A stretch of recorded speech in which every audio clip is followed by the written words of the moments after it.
Good morning, everyone, and thank you for joining us for our 2024 NAB Education Insights webinar as we launch part one of our Education Insights report for this year. I would like to welcome our NAB Education customers joining us today, as well as our soon-to-be customers and all those from across the education sector. My name is Damien Hoffman, Business Banking Executive for NAB's Education, Community and Government Banking teams in New South Wales and Queensland, and it's my privilege and pleasure to be your host today. I'm joining you today from Brisbane, and I acknowledge the Yagara and Turrbal peoples as the traditional custodians of Meanjin, Brisbane, where we meet, work and learn.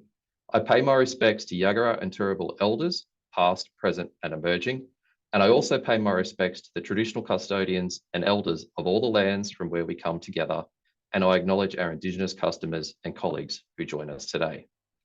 Today we are joined by Dean Pearson, NAB's Head of Behavioural and Industry Economics. Dean will start off with an economic and interest rate market update, and then explore his latest consumer sentiment research, which you'd appreciate is highly topical given the current cost of living landscape.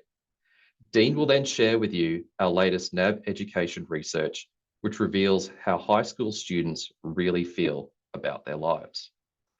The results pose challenges and opportunities for schools, with an increasing focus on mental health and well-being, amid growing parental expectations around comprehensive, proactive, and tailored well-being solutions for all students.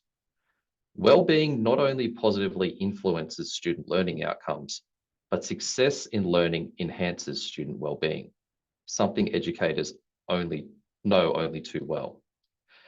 At the conclusion of Dean's presentation, there will be a live Q&A session, so please input your questions as we go using the Q&A function at the bottom of your screen. And of course, our NAB education bankers from across the country are also available and eager to continue the conversation with you after today's event. Dean Pearson has been leading our NAB education research and reports for a number of years now, and is therefore known to many of you.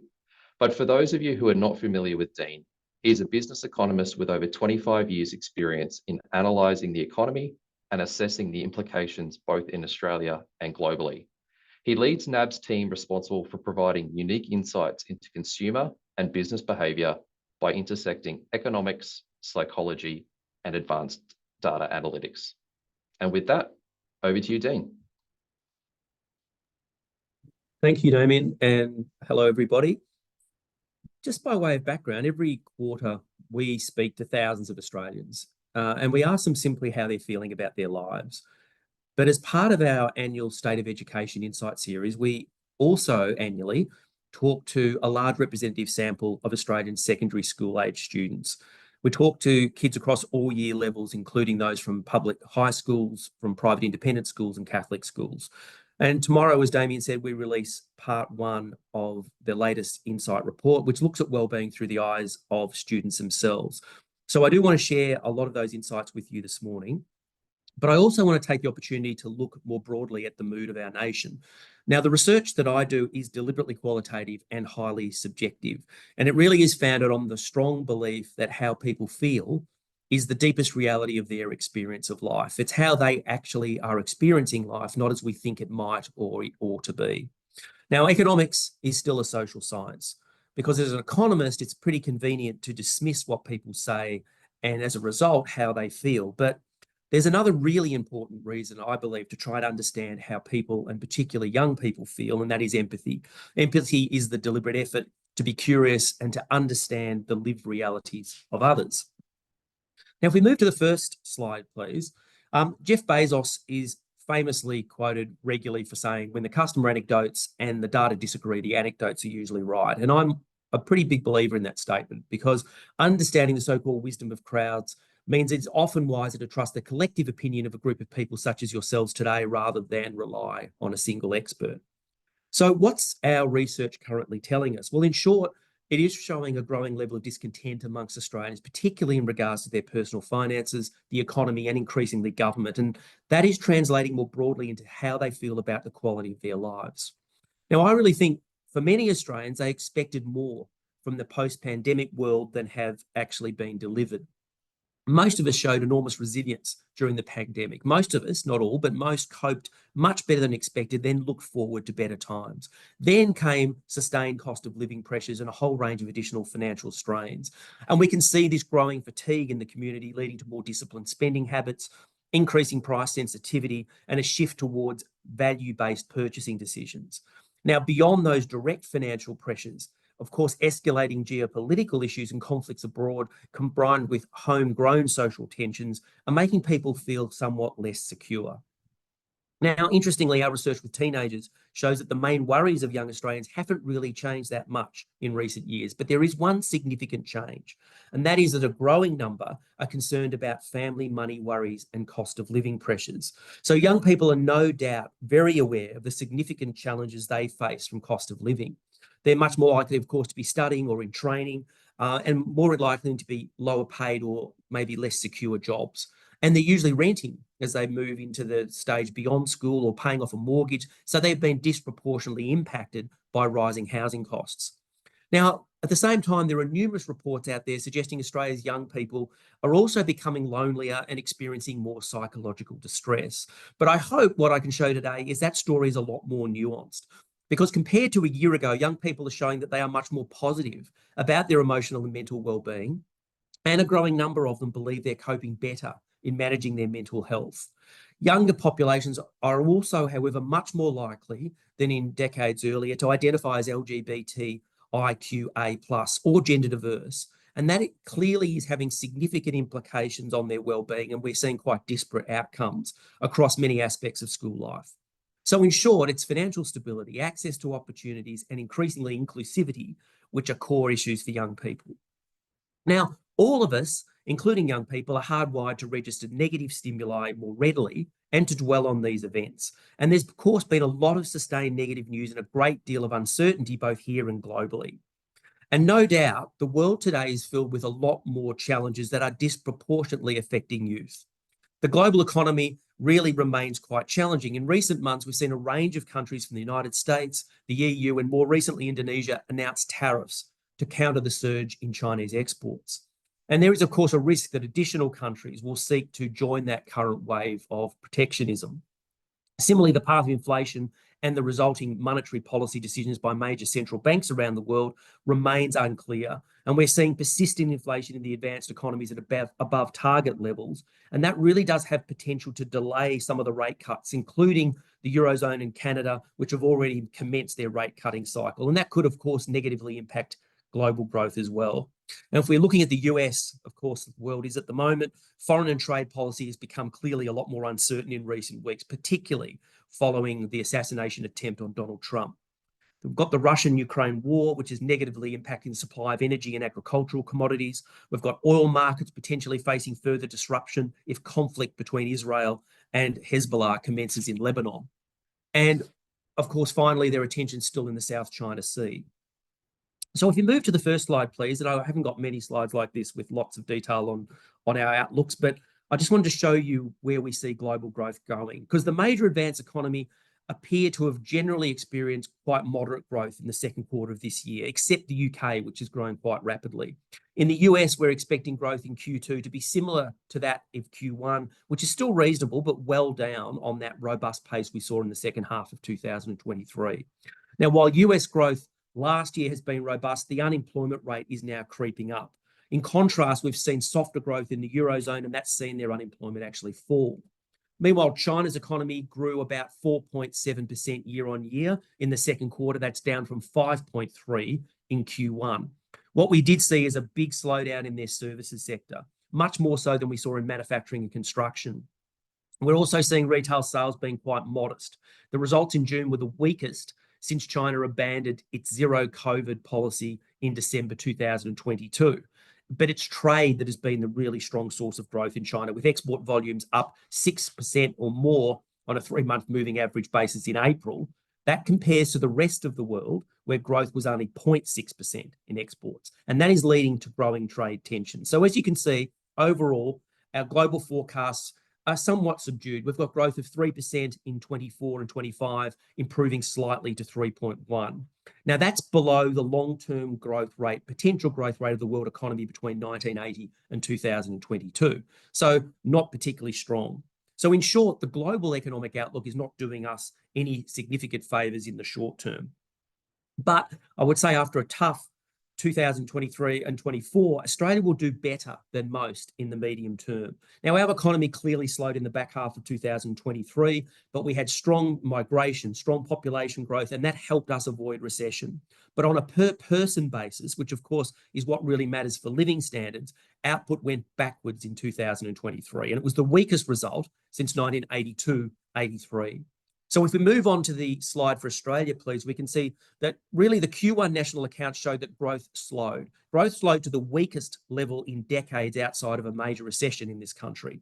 What we did see, however, was consumption grew at a pretty reasonable pace. Now, it's still subdued, but what it does suggest is households have performed relatively better than we previously thought. There were upward revisions in some of the data from the ABS, and they were concentrated in discretionary spending. But there was also a downward revision in the savings rate. Now, it's now well below pre-COVID levels as households are really saving less because they try to maintain their spending. Now, services inflation is really the one that we're continuing to be more concerned about, and it is growing more strongly than goods inflation. But importantly, what we're not considering is that consumer price inflation has re-accelerated. We've also seen wage growth appear to have peaked, and it's actually eased slightly.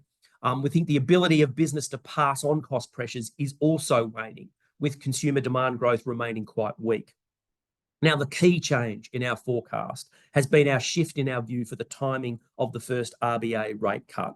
We now see the RBA remaining on hold until May 2025 before easing about 125 basis points over the year to May 2026. The RBA really fundamentally have two options here. They can increase rates further, and that, of course, will ensure that inflation moderates more quickly. But what they do run the risk of is ongoing weakness in growth and, more importantly, a larger deterioration in the labour market. Secondly, they can remain on hold.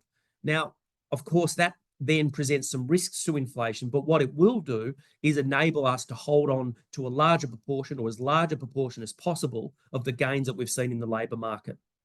Of course, that second option also means that the RBA will be on hold for longer. So our outlook for growth, really, we haven't changed much. We've got growth remaining well below trend, improving around its sort of trend rate over 25 and 26 at about 2.25%.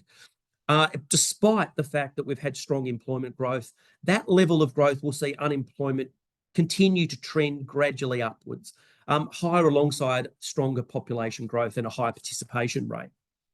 The story really around consumption is the one that's becoming a lot more nuanced, because some of those historical revisions we've seen in spending in the national accounts for the first quarter of this year suggest that there's been a much greater degree of resilience in aggregate. And I'll talk more about the consumer later on, because we're also seeing that in a lot of the work we're doing. But at an individual level, the adjustment that we've all had to make is a bit starker, because per capita consumption is still down 1.5% to 2%. And that average savings rate amongst households has also shown a significant adjustment. It is still positive, but we can see that people have been leaning into those savings. So the next thing that we're really trying to understand is how households will respond to some of the tax cuts that are flowing through since the 1st of July, but also as inflation continues to moderate going forward in the second half of this year. Now, in that current economic environment, there are some challenges there for many businesses.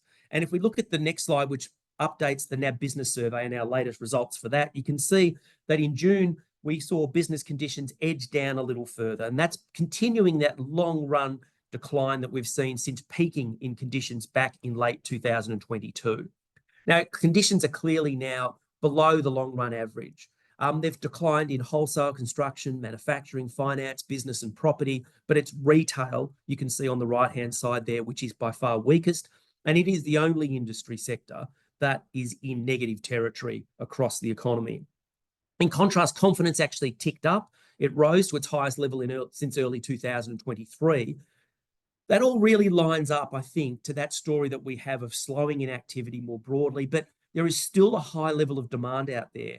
relative to supply in the economy. And consistent with that messaging, we can see that price and cost growth are generally remaining quite elevated. So overall, the way I would sum up all of that is another soft quarter is most likely coming in Q2.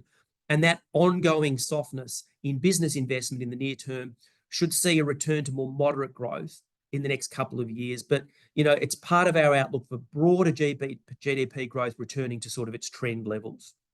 Now, if you're a young person and if you're a parent and anybody today really looking at the housing market, that's also become really quite interesting. So if we move to the next slide, please, we can see the broad trends of quite strong demand and slowing supply growth is continuing. If you look at the 8 capital city dwelling price index, it's up 8.3% year on year. It's slowed from above 10 back in early 2024, but it still remains quite strong. It's the capital city picture that remains quite disparate, but pretty similar. Perth continues still to grow strongly. It's still up 24% year on year. Adelaide's up 15%, Brisbane 16%. Sydney's still up 6%. Melbourne has edged down a little bit, again, in the latest month, and is only up 1.2% year on year. So overall, if you sum all those 8 capital cities, we're still up about 30% in price terms on pre-pandemic levels. Rents at the same time have been very high. They've edged down a little. They remain strongest in Perth, Melbourne, followed by Brisbane and Adelaide. But overall, they remain uncomfortably strong for many people who are renting. And it's that demand-supply imbalance that's likely to persist for some time. And we're also seeing, new dwelling approvals remain quite low. So all of that for a consumer makes life a little bit uncertain, and it makes understanding consumer behaviour a little bit tricky, because many of the behaviours that we're seeing at the moment can seem quite contradictory. So we want to follow values, but not at the expense of value. We're very price sensitive. We're taking much greater control of our spending, but we're looking to business to give us greater support. We're feeling a lot more connected through social media, but a growing number of people are reporting also feeling lonelier. We're really pessimistic in consumer confidence surveys, but our actual spending patterns aren't really reflecting this. And we're cutting back. We're cutting back on everything from car journeys to coffees, but 600,000 Australians managed to find the money to see Taylor Swift when she was here performing live. Now, the next slide is another quote that I always like to reference from David Ogilvy, who is the so-called father of advertising. And he shows in this quote really that disconnect. It can happen really when you talk to consumers, because he says the problem with market research is that people often don't think how they feel, don't say what they think, and they don't do what they say. So in effect, we might say one thing and then do something completely different. So for example, while 7 in 10 consumers will regularly tell me that they actively consider sustainability when making a purchase, or perhaps 1 in 2 of us will say, I've definitely made my health a greater priority in the past 12 months, the reality is many people haven't actually done those things, which makes market research a little frustrating and a little challenging. But what I would say is, regardless of what we're doing about it, our tastes are shifting. We're becoming more health aware. We're becoming more conscious of issues like sustainability. But translating those ideals into actions can take time, because people typically have a very strong emotional attachment to the things they're doing already, whether it's the products they're buying, the services that they're engaged in, or the ideas they have. So we tend to build logic around those things to support them. Change takes time. And it wasn't uncommon during the early stage of the pandemic for many of us to declare that COVID would pretty much change absolutely everything in our lives. Now, some things have changed, but clearly many more things haven't. Human behaviour evolves very slowly. Our basic social and psychological needs don't change quickly. Now, the way I like to think about COVID change is to ask, what would a time traveller from late 2019 really notice that's different about the world today? And I think one thing they would notice is the pandemic certainly increased our collective need for security, and it made many people prioritise their own safety and security over that of others. So you tend to find a large number of people are reporting that fewer of the people that they encounter are polite or patient or kind, for example. Now, I think perhaps maybe we are a little grumpier collectively, but I also think it's true that many people have this idea that the pre-COVID world was much more tranquil than it really was. And that, of course, can manifest itself into an impatient customer, less friendly public interactions, and somewhat selfish behaviour among some people. Now, in this environment, conspiracy theories abound.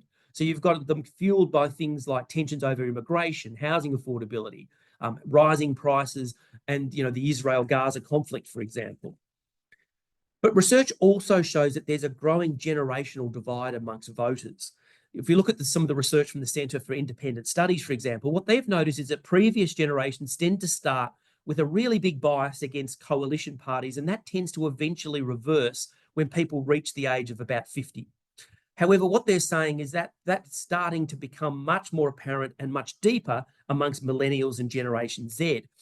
The concern amongst most people in that space is that if we start to see, because of insecure employment or rising housing costs, indebtedness, housing access and so forth, we don't want to see a growing disillusionment with democratic institutions amongst many younger people. But I will touch on that a little bit later. Now, I think one of the big changes, of course, a time traveller would definitely notice is to our working habits. So if we go to the next slide, please. This is a really complex slide, but it's a really simple slide. The red bars are showing, on average, how much time people are spending at home per working week. And the black dots are showing you how much they would like to if they had a choice. And what we can see is, on average, Australian workers are still spending about a third of the work week at home. Time at home has definitely gradually declined in 2023, and we've seen that continue. You can see here, education is the sector that has the lowest number of workers working from home. Now, I'm not sure we really yet have a very good understanding of how effective this huge social experiment has really been. And if I look at studies of productivity from working from home, they're really all over the place. I can find very credible studies that will link remote work with productivity declines of up to 20%. Equally, I can find others that tell me it's gone up by about 25% or more. I think what's really clear in all of this is that a remote setting is definitely better suited for roles with set, clear, quantifiable goals and deliverables. However, for more interactive, more collaborative work, the office, and of course education, still looks to be irreplaceable. Now, don't get me wrong, as you can see with those black dots, most people love working from home. And if you were to give them a choice, they would spend around half the work week at home, so substantially more than they currently are. Now, young people are just as keen to work from home about half the work week as are older workers. And the biggest obstacle I can see to getting people en masse back into the workplace more is the fact that people who are working from home seem to be doing better, or at least no worse, than those who are not. And particularly that includes financially. Now, what about the Great Resignation? So we move to the next slide, please. We can see that this looks at job mobility rates. And if we just concentrate on the red and the black here, it shows basically the number of people who have shifted jobs in the last 3 months or 12 months. Now, over the past 2 decades, job mobility, movement within jobs, has been very, very low in Australia and in many parts of the world. What we saw during the pandemic is very elevated levels of people switching jobs.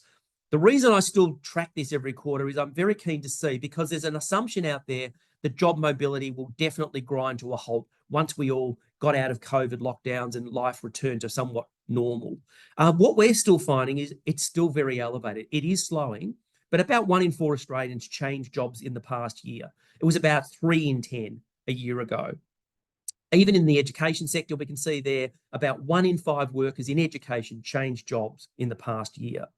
Now, interestingly, 7 in 10 workers overall who changed moved to a completely new organisation. So this isn't just churn within a business. These are people stepping away from a current employer into another job or perhaps another career altogether.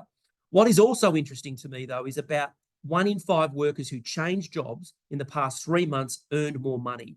It was 1 in 3 months ago. So in other words, people are switching, but they're not getting the substantial pay rise that they were getting before.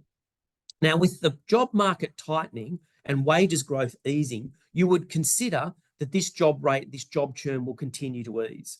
What's interesting to me is, just as this job mobility issue is starting to slow, the number of people, if we look at the next slide, please, who report being very dissatisfied with their job is rising. It's particularly rising amongst those who are unskilled and in community and personal services and sales. In education, you can see that about 14% of workers say that they are very dissatisfied with their current job. Now, money is a very important driver of our jobs, but it is never the primary reason why people want to leave. However, if you talk to people, and I ask people who have left and changed, why did you move? Overwhelmingly, they'll say, I moved because of salary.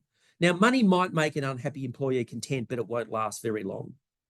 So I think there's a number of progress challenges here. The big one still for me is understanding consumer. Now, consumer confidence is regarded as the primary driver of demand in the economy. But the problem with it, it is not a reliable indicator of what consumers are actually doing. Confidence is a lagging, not a leading indicator. So it's not good at producing future economic trends. If anything, it follows them. Most people don't actually feel the economy has changed until months later. So we move to the next slide, please. Now, when I look at consumer confidence, and we don't track consumer confidence, we do something a little bit different.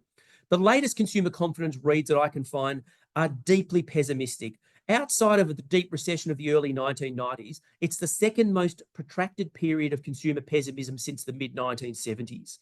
But what we haven't seen with that is the expected spending cliff, where people have really reined in their spending.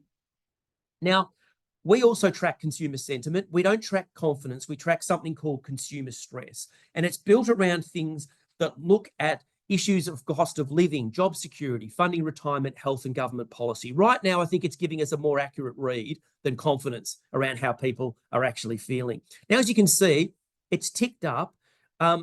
If the blue line on the second chart showed you the cost of living line, I think it's interesting. Yes, cost of living is still overwhelmingly the driver of consumer stress, but you can see it's moderating somewhat. It's topped out. It was rising for a very long time.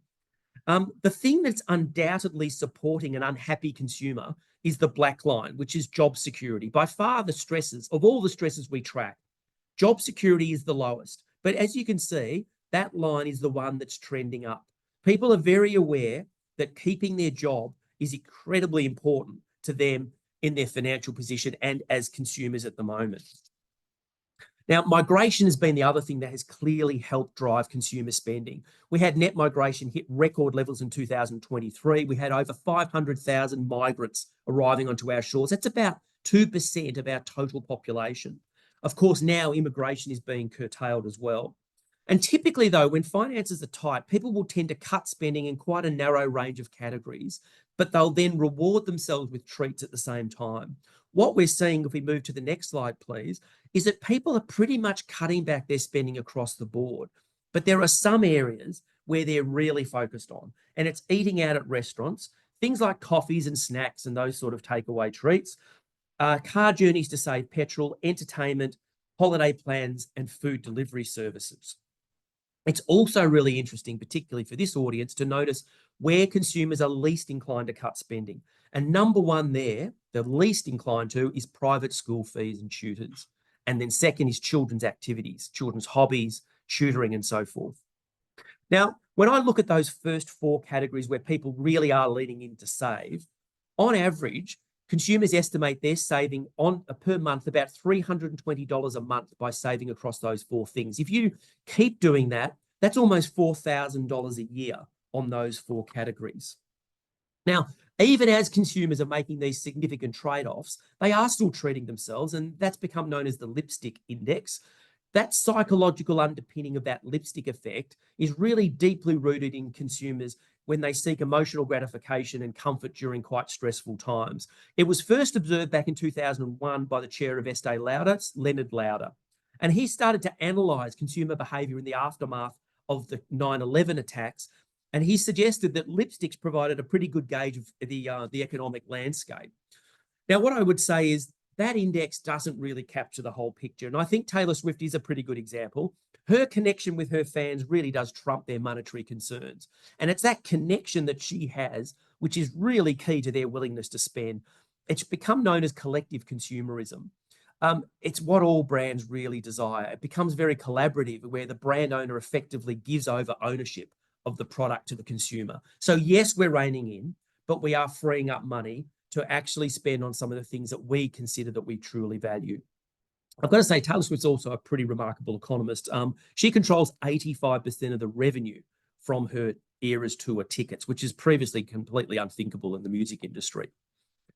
So consumers are really a challenge. More broadly, if we move to the next slide, please, I'm also increasingly concerned about how people are feeling more broadly about the quality of their lives. Now, Dennis Denuto did a pretty good job of trying to sum up the vibe back when he was in the castle. But in addition to monitoring consumer stress, we also track well-being based on that methodology of Daniel Kahneman, who was the world's most influential psychologist until his death this year at the age of 90. He made a distinction between life satisfaction and emotional happiness. And he said that while most people equate happiness with happy feelings, most of us are actually happiest when we're succeeding in our life. So what we actually don't want is pure happiness. What we really want is a good story for our life. Why does that matter? It matters because our measure of well-being is currently at its lowest level since the onset of COVID and equal lowest in the history of our survey. So if we go to the next slide, please, you can see that NAB's well-being index is sort of languishing around decade lows. That's becoming increasingly important. And a lot of it we also track around financial pressures, and we think they're definitely playing out here. We also, as part of that wellbeing index, try and understand, well, what is it you are least satisfied with in your life? And if you go to the next slide, please, you can see number one on that people are most satisfied with is education. What's down the bottom is also interesting. It's the economy, it's government, but it's also a whole range of financial issues, ability to fund retirement, overall financial position, household income, standard of living. So we're seeing a very much a lens around money becoming important. And you can see, if I brought that chart next to it, showing just the distinct difference in how someone over 65 rates all their satisfaction with these things compared to an 18 to 29-year-old. So that's the precondition that led us into the next part of the discussion, please, our kids. And, we're really trying to understand their physical and their mental well-being. And the bad side of this is 1 in 5 young Australians self-report still having very low levels of emotional and mental well-being. About 1 in 4 believe they're not coping well with their concerns, their mental health concerns. However, when I look at the research, we're seeing a growing evidence of resilience, growing engagement with schools around well-being, and that on balance shows that well-being amongst children in the years 7 to 12 is improving. Their physical health, I have to say, hasn't changed, but it's their mental health which is changing. Of course, within that, you can see there are some concerning findings amongst LGBTIQ+ students.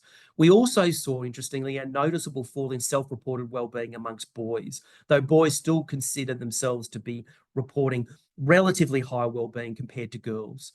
We saw a big uplift in wellbeing amongst Catholic schools. Now, anecdotally, I've spoken to a number of Catholic schools who say that they have changed some of their approaches to some of the wellbeing programs that they've undertaken. Public schools, you can see, are relatively lagging compared to the other two segments here. Over twice as many LGBTIQ+ children, over 4 in 10, said they were not coping. Interestingly, about 1 in 7 students said they were considering not completing their school education with an ATAR. Now, the majority said they'd made that decision because they were prioritising their mental health. Now, of course, an ATAR in a uni degree is clearly not for everybody.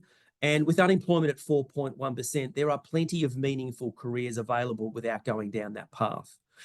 Interestingly, students also report feeling a little less lonely, which reverses that trend during the pandemic. But again, it's the LGBTIQ+ demographic here which report much higher levels of loneliness. And you can see that in the next slide, please, where there are, on average, improvements but distinct differences. Big changes here amongst overall levels, but again, it's the LGBTI community which is overwhelmingly lonelier. Now, we know loneliness was already on the rise before the pandemic, and in part, researchers have looked towards social media to help people feel socially connected, but it is clearly also exacerbating feelings of loneliness. We think loneliness might not have as much to do with how many friends you have, because clearly in a social media-driven world, young people have more connections, but not the same level of closeness. And there's no doubt, though, that over the past decade, there has been a growing awareness and acceptance of mental health issues. And that has led to a lot greater visibility and disclosure, which has helped reduce stigma, help improve access to resources. But there are other factors clearly at play, we think. Now, anyone who's followed the work of Jonathan Haidt, the social psychologist, he's been arguing that there's been a great rewiring of childhood. And that's caused by childhood transitioning from primarily a play-based to a primarily phone-based childhood. And he argues that this has interfered with the social and neurological development of young people. Now, some people have argued, and I think probably rightly so, that this argument is a little bit simplistic. And it was summed up really well by an article I saw recently in the New York Times, which read, "Everyone says social media is bad for teens, but proving it is another thing." Because there simply isn't enough solid evidence of the cause-effect relationship between smartphone ownership, social media usage, and adolescent mental health. He proposes a number of ways that we can support teen mental health, including no smartphones before school, no social media before the ages of 16, phone-free schools, more independence, more responsibility. The challenge with all of those suggestions, particularly around social media, is the research isn't there to back it. However, increasingly, he's also talking about protection of kids. And he argues that, we are much more protective of our children in a physical world than we are in the virtual and the digital world. So much, however, has changed in such a short amount of time that even without this research, a growing number of parents in particular are highly concerned about social media. So how are kids spending their time? If we move to the next chart, please, you can see on average, kids are reporting that they're spending less time on social media this year than they were last year. About 98 minutes per day, so still a substantial amount of time, down from 113 minutes in 2023. Girls continue to spend substantially more time on social media, 113 minutes versus 83 minutes for boys, while boys are spending substantially more time gaming, about 60 minutes a day versus 27 minutes for girls. Now, again, the research is inconclusive, but for heavy users of social media and for some people and for heavy users of gaming, and for people who are addicted, the research is a bit more conclusive. Now, we are also really keen to understand how young people feel about social media. And the next chart shows you that indeed, young people believe that on balance, social media is having a net positive impact on them and people their own age. And it's playing particularly a key role for them to stay connected, included, and accepted in their lives. So it's difficult to separate the technology from the fact that they are clearly an important source of information and even agency for young people. But recognizing all of that, something clearly still needs to change. 1 in 2 young people tell us that they strongly believe social media is not a place where they feel supported during tough times, nor that it makes them feel better about their lives. Now, encouragingly, young people are telling us, more of them, that they believe they're managing their own mental health better than a year ago. Just under 1 in 4 students overall said they were not coping well. That's down from 1 in 3 in 2023, still alarmingly high, but an improvement. We saw some big changes here. The thing that we haven't seen a change is the next slide, please. When we asked students about the programs being provided for wellbeing at school, students at independent schools are much more likely to say that the wellbeing programs are helping compared to public schools. There's a significant disconnect between the wellbeing initiatives of school and how much they are helping when you look at those students who said they helped very little. So about 1 in 2 said they didn't help very much. Only 15%, or about 1 in 7, said they were a great help. That's down from about 1 in 5 in 2023. Now, amongst those who said they helped very much, it ranged from 1 in 5 students in independent schools and Catholic schools to around 1 in 10 in public schools. Only 3% of young people who identified as LGBTIQ+ said that the wellbeing initiatives of their school had helped them. Now, last year, the Washington Post, and you can see that headline there, ran a really interesting article about a school in Ohio that had like many schools, had seen a huge uptick in mental health concerns amongst their students. And as a result of that, they tried everything. They had more therapists. They brought in horses for children to pat, music therapy, unstructured play, better designed playgrounds. The point of the article was that no one really knows what the definitive answer to this issue is. So schools are having to take multiple approaches all at once. And it's really easy to criticize because when I go looking, there is very little high quality research on mental health and emotional wellbeing interventions in schools. Now, there are numerous studies that examine the impact of a wide range of workplace interventions as well as wellbeing interventions for students, and there isn't one answer. So a program in itself, one program might not suit. So it's an enormous challenge. So what do school students think the school could do most to help them? If we look at the next slide, please, there's been a really noticeable shift in emphasis on what would help most.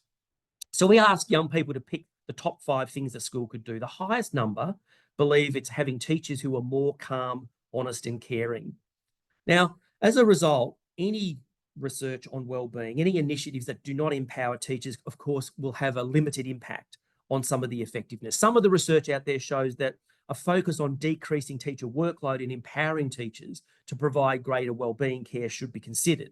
But one thing from that is really clear, and that is how important and how highly influential teachers are in their students' lives. Following that one, less strict policy on uniforms and appearance, more feedback on progress and academic performance. They also featured prominently. Next, in that top 5 was less emphasis on grades and scores. What's interesting there is look at the difference between that result compared to last year. It was the top result last year. It's now dropped to the 5th. So, we've found almost 1 in 2 young people last year said that's the big change that would help me most. It's now down to 1 in 4. Rounding out the top 5 is different school times. Only 2% of young people who filled this survey in said there was nothing the school could do. So we were also keen to understand what are the main worries of young people. And the next chart shows you they haven't changed much, but there is one significant change, and that's the number 5 on that list. So once again, coming in number 1 was driven by schoolwork, tests, and grades. Interestingly, though, I wanted to know, well, where did young people think that pressure was coming from? So when we asked them, well, if your main concern is that pressure, who's causing you that pressure? Is it the school? Is it your parents? Over 8 in 10 said they were putting that pressure on themselves because they felt a need to compete with their peers in order to be successful in life. So some psychologists are arguing that as a society, we've normalized high achievement by encouraging each generation to perform better than the one before. Others believe that young people are facing really unprecedented pressures to excel academically, professionally, and socially. And that's leading to more pressure on themselves, more pressure to lean in to perhaps getting a higher academic standard. Success or failure is more visible than ever in our society. We can also see that as a result of some of these results, you tend to find researchers will say, well, young people have got this sense of hopelessness. I think that's far too negative. In fact, as part of our wellbeing research with the adult population, we ask Australians about their optimism for the future. Now, if we go to the next slide, please. Again, this is 18 up. What you can see is by far the most optimistic cohort of people in this country are young men and women, 18 to 29. By far the lowest are older Australians. Now, income is important, but that youth profile of them feeling this sense of hopelessness simply doesn't really resonate with the research we have. What else is worrying students? The other things are looks, appearance, tiredness, lack of sleep, their mental health. But number 5, if we go back to the previous slide, please, is where the biggest change has been, and it's that cost of living pressure. We know that clearly the concerns around cost of living that adults are feeling is leading into our young people as well. Because when we look at our broader wellbeing research, it's household financial stress which has become the really key driver. And if we move forward, 2 slides now, we can see that household financial stress in this country is at an 8-year high. That measure of financial anxiety is elevated across most of the things we're looking at, everything from financing retirement, even amongst young people, providing for their family's future, medical bills, household bills. All of those drivers of stress are growing. And if we move to the next slide, please, as part of that, when we say to people, well, do you think you are financially better off or worse off than a year ago? About 1 in 3 Australians say they're worse off. As a result, they're doubling down their concerns around their ability to save. Most people, when we ask them about tax cuts, are saying that they're going to save them or use them to offset cost of living pressures. Now, in addition to looking at financial pressures, we actually track financial hardship. And that shows you the next slide, please. We ask people a range of types of hardship. That's become a mainstream concern for many Australians. About 46% of Australians will identify having experienced one form of hardship. About 13% say they've experienced 4 or more types of hardship. About 3 in 10 Australians will say they're struggling to make ends meet.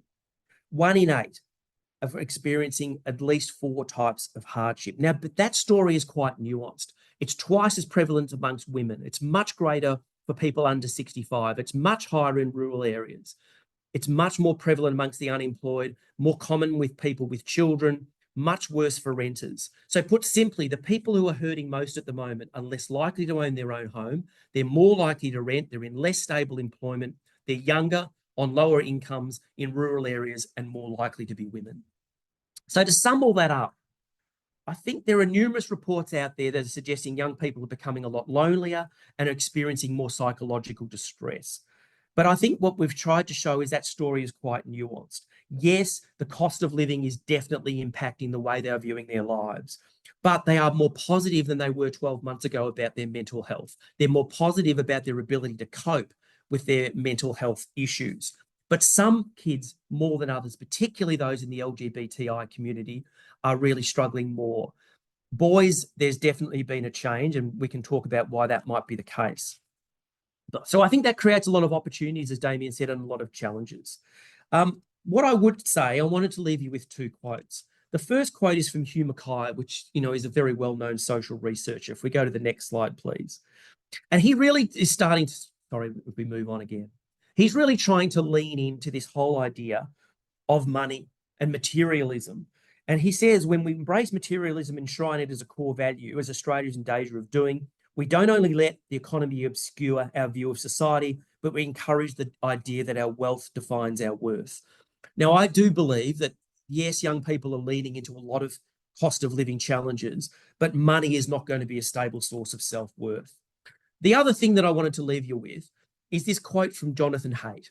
And while I don't agree with some of his conclusions, I do like the next slide, please. Because he basically is saying that if you listen to the alarm ringers and we do nothing about social media, then the challenges may be a lot greater than if we actually lean in and start to make some minimal changes. So I hope from that you can see that there are challenges facing our young people. They are becoming more resilient, but as a result, there is a broader conversation which clearly is happening in schools and putting a lot more pressure on you as educators to manage all these complex issues, both within schools, but within society more generally. Thank you, Damien. Dean, thank you so much. Certainly lots of really interesting insights there. And for mine, I think it's clear that having a deeper understanding of students' attitudes can only help our educators and parents to be best equipped to understand and support those students with their futures. We move on to the Q&A session now. And like I mentioned at the beginning, please put your questions into the Q&A chat function at the bottom of your screen. We have a couple that have come through early, so I'll get into those, Dean.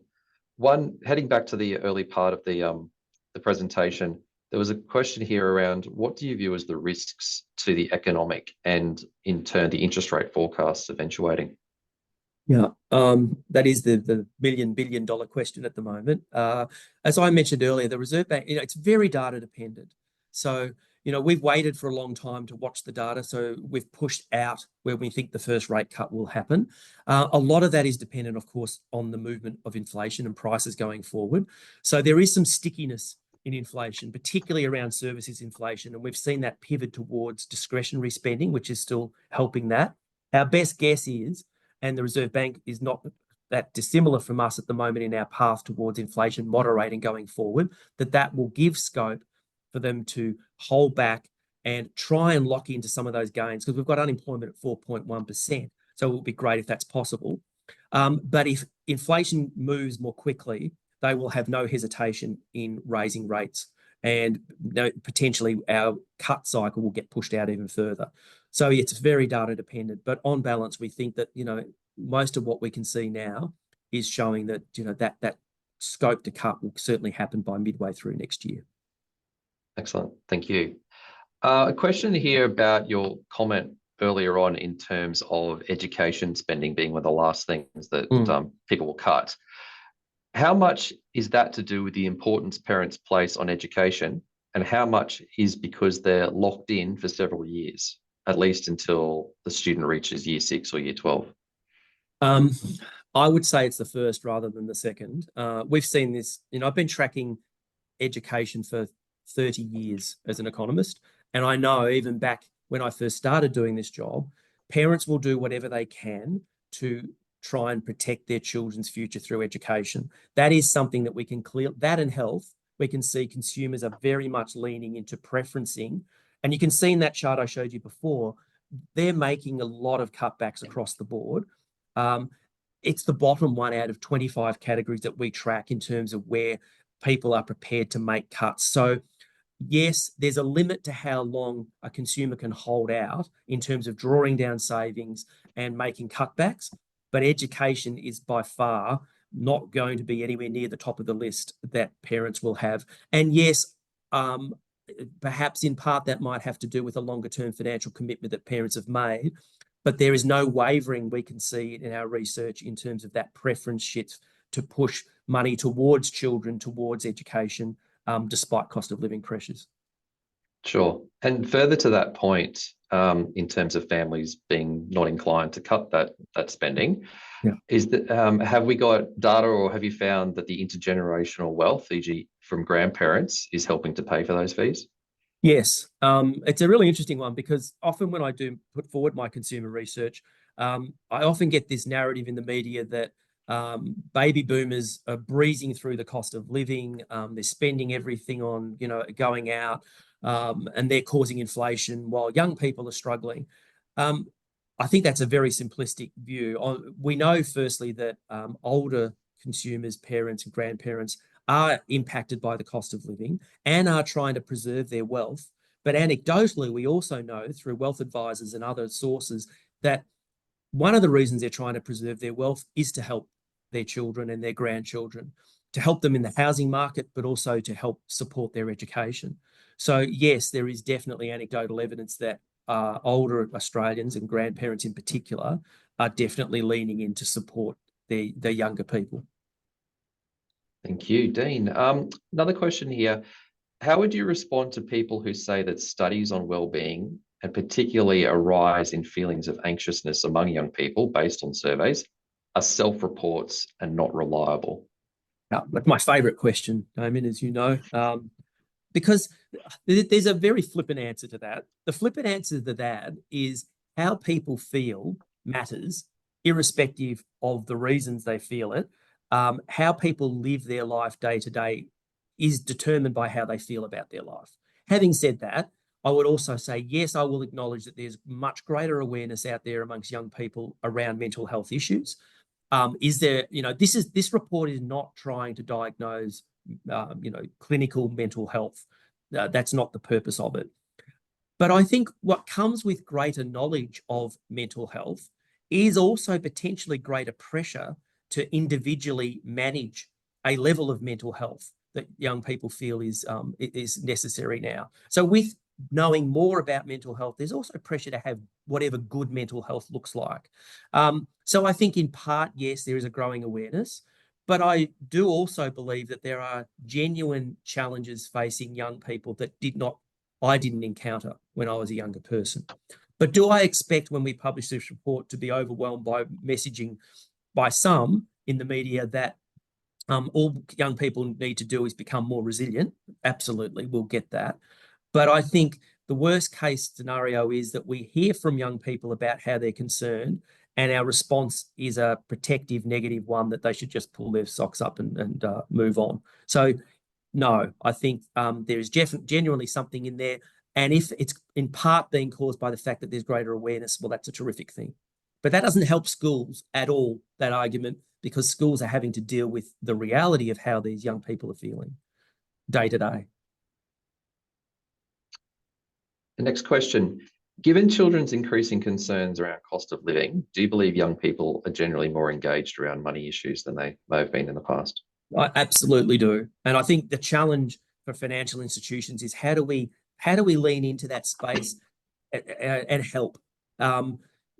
Because I think there is a definite awareness. Now, I'd say there's two aspects to that. Firstly, as Hugh Mackay talks about, money is not a stable source of life satisfaction long term.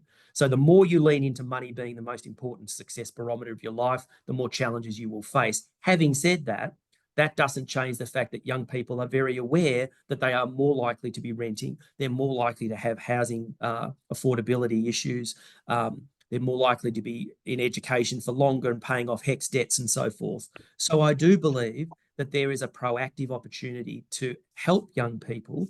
And again, does this have to fall completely back onto schools again? Because schools are already managing academic side of life, mental health support, well-being, physical well-being. And now if we say, well, now you've got to handle the financial situation as well for young people and life skills, it's a lot of work. But there is definitely an opportunity, I think, to more proactively lean into this space earlier with some very basic advice for young people around how they can support themselves financially going forward. So I think it's an opportunity, definitely. Absolutely. Now, the next one certainly resonates with me as a father of two daughters. Is there an explanation of why girls-only schools have a higher rate of mental health issues than boys or co-ed schools? Yeah. Simply put, well, there's two reasons. One, girls are more likely, and women, to answer a question around their mental health as being more challenged than is a male or a boy. I think the bigger issue for me is that so historically the gap between a man and a woman and a girl and a boy is substantial. That gap's narrowing. So girls are holding, but they are still reporting lower levels of well-being than boys. It's the boys where I've seen the biggest deterioration in well-being.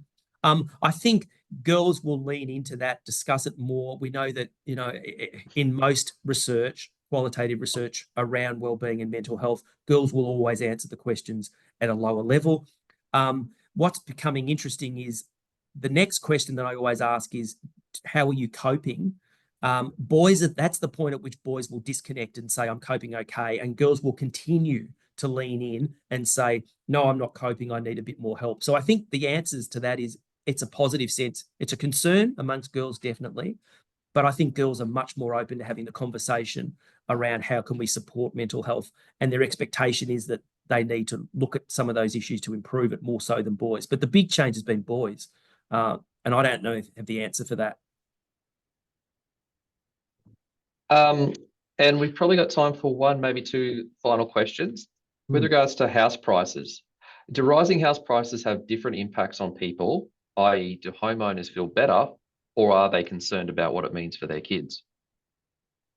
Yeah, no one likes house prices rising until they buy a home, and then people are more likely to lean into that. Yes, our research on wellbeing will show that irrespective of whether a person owns a property outright or has a mortgage, their self-reported levels of wellbeing is substantially better than someone who is renting. And one of the distinct things that we can see in all our research, from financial anxiety to wellbeing to consumer behaviour, is renters have been disproportionately impacted. So there are bigger reasons out there than just wealth why it is good to have more affordable housing and have our young people being able to lean into the housing market for their lives more broadly. We have a supply-demand imbalance that is not going to correct itself in the short term, but it is good that in addition to having a conversation around migration, population, and the size of our country, we are now also having a really active conversation around trying to get more affordable housing built because it's important, not just to people's perceptions of their wealth, but also to their broader lives.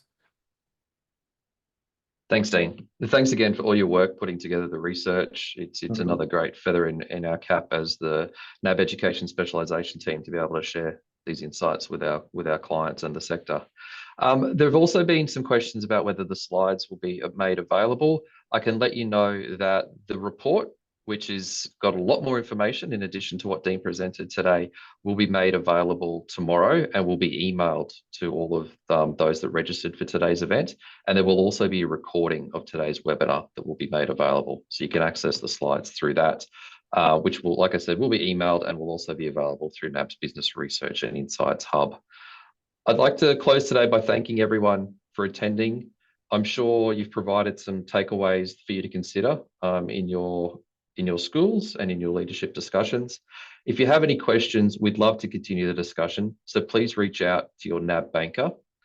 Lastly, at the conclusion of the webinar, you will receive a short survey. It would be greatly appreciated if you could please complete this, as we value your feedback to ensure that these sessions are of most value to you. Thanks again for your time, and have a great rest of your day. Goodbye.